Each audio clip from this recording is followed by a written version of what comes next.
I and my wife are standing here now in front of the building of the United Nations. This is where the whole world is gathering together and having their meetings and their summits.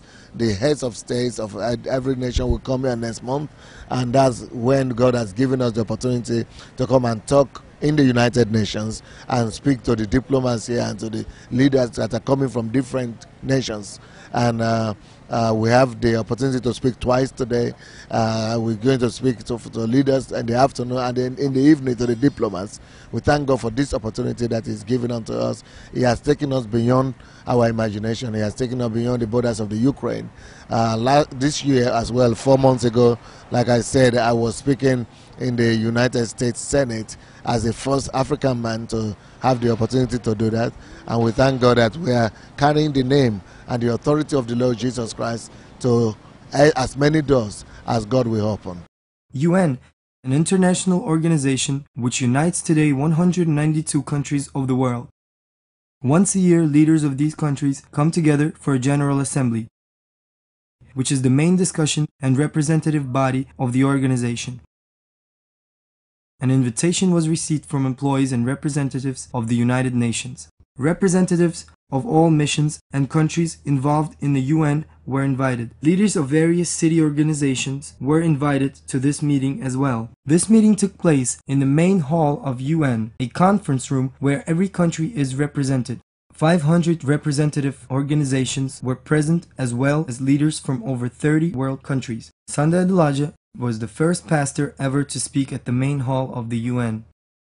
At this meeting, Pastor Sunday said that the church has an answer to global needs, that it cannot be excluded from solving global issues and problems.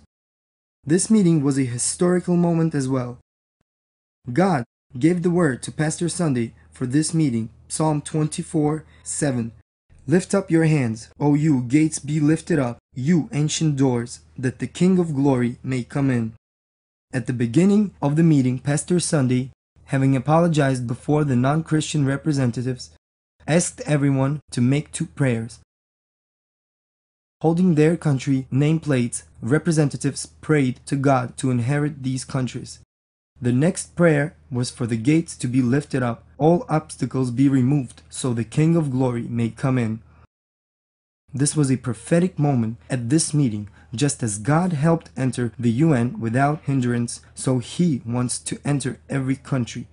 The next meeting was a closed-door meeting. It was an official reception with the Secretary General Kiyotaka Akasaka in his office. The meeting was about a contribution a church may bring into solving global issues. Also, discussion included acceptance of the Embassy of God Church to the UN. From that moment, an enrollment procedure has started. This way, it will be possible to have a representative mission at the UN, participate in all meetings, preparation of directives to various problems on the level of all other countries. In the evening, a third meeting took place with representatives of various countries and ambassadors. The key topic of the meeting was how Christians can use values of the kingdom to influence this world. Everybody presented was amazed to hear these words for the first time.